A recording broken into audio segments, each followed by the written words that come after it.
I read something this morning that really reminded me of something I wrote many, many years ago. In substance, what it said was, my spiritual journey isn't so much a matter of changing who I am, it's a matter of becoming who I was intended to be. What I meant by that is that, as we're born and as we go through life, we get layers put on us of who people think we are, who people see us as being. We get all kinds of expectations put on us. We get all kinds of cultural layers put on us. We get all kinds of family units, family concerns put on us.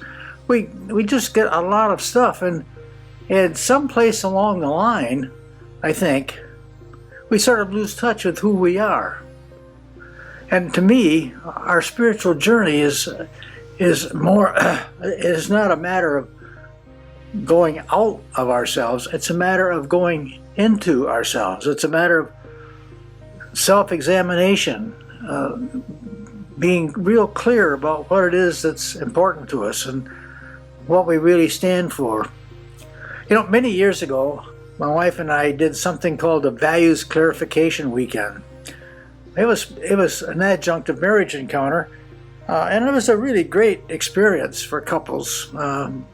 We had a team priest who was a very close friend of ours, and the priest and we did these Values Clarification Weekends all the way from Louisiana up to Wisconsin and Minnesota. The whole purpose of them was to help couples sit down and take a look at what are their real values. What is it that they really believe is most important to them? What do they stand for as individuals and as a couple?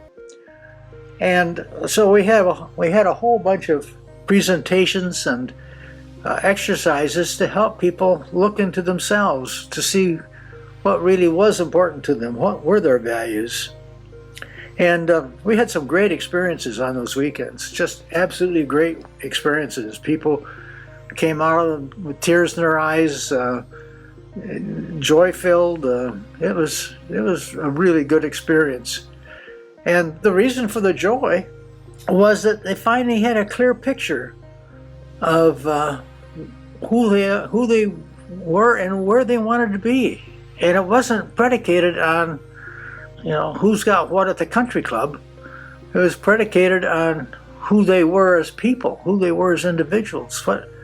And also, I must point out, also in terms of their relationship with God. And so, to me, this whole process of the spiritual journey is and continues to be one of self-exploration, exploring oneself in relationship to God, and discerning, constantly trying to discern who it is that God intended me to be. Now, I've definitely got some guidelines to go by. For me, one of those guides is Jesus Christ and what he stood for. And that's a guide for me, but it is not who I am. I am not Jesus Christ. I am a person who strives to be more genuinely myself, just as Jesus was himself. He didn't try to blend into the woodwork. He didn't try to become what the Romans wanted him to be, or what the Jewish hierarchy wanted him to be, or anybody else wanted him to be. He was who he was, and he stood up for who he was, and he proclaimed who he was, and even to the point of dying for who he was true to that self. And that's the model that I hold in front of me. Not that I'm perfect, a long ways from it, and you all know that. But I'm trying to become more the real Jim that I think God intended me to be. And it's a continuous battle. I just talked the other day about this black spot on my soul that haunts me, and there are things that come back and behaviors that I have that really bug me. And I can sit here and look at those behaviors and and be sorry for them. But I've got to do more than be sorry. I've just got to get rid of them, because that's not who I was intended to be. I don't think that's the image that God created for me.